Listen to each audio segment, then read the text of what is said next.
20e anniversaire du jumping de Liège, c'est déjà une longue histoire. Oui, ça ne nous rajeunit pas, comme on pourrait dire. Mais bon, on est heureux que ça continue bien. Bon, les amateurs de sport équestre sont demandeurs, donc ça peut encore continuer longtemps. Particularité de ce 20e anniversaire, de cette 19e édition? Un spectacle d'ouverture, la province de Liège nous a fortement aidés à pouvoir mettre ce spectacle sur pied. C'est un spectacle en deux parties.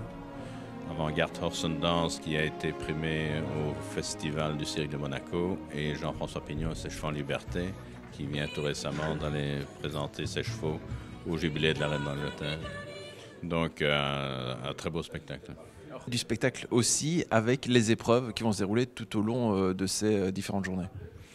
Oui, mais alors le programme classique avec un peu de tout, comme toujours. Maintenant, on commence par un peu de dressage et puis le pony challenge, donc réservé aux enfants avec des poneys, et puis le challenge des manèges, et puis le première épreuve du CSI 1 étoile.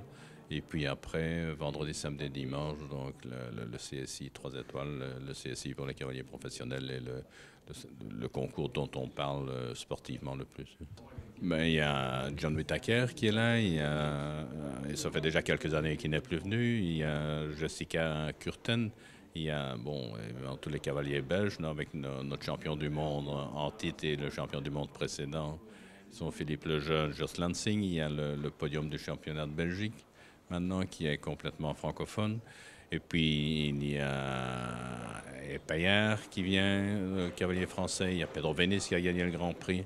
Il y a Van Asten qui a gagné le Grand Prix. Il y a Gerko Schröder qui a monté au jeu.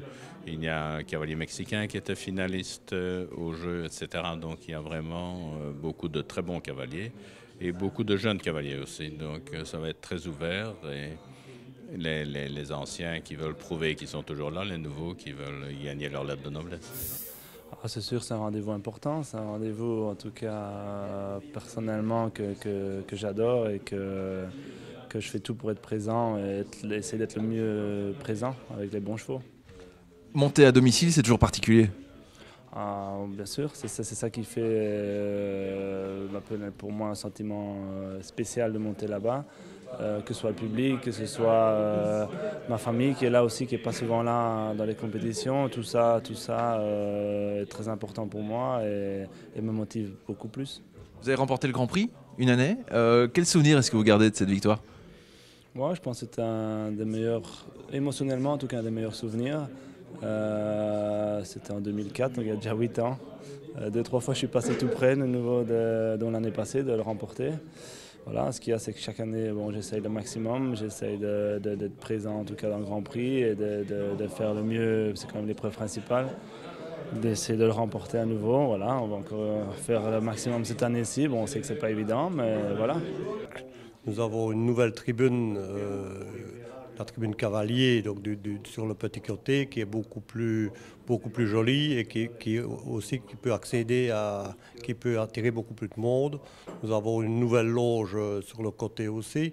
Le terrain va être changé aussi. Donc cette année, nous avons vraiment beaucoup de changements, je vais dire logistiques. Vous avez fait un effort au niveau du prix aussi. Oui, parce que cette année, on a décidé de faire moitié prix pour les enfants. Donc, on a essayé de faire plaisir aux enfants, de leur faire apprécier ce sport. On sait que les enfants aiment les chevaux. On va encourager les parents à amener leurs enfants à venir voir les chevaux.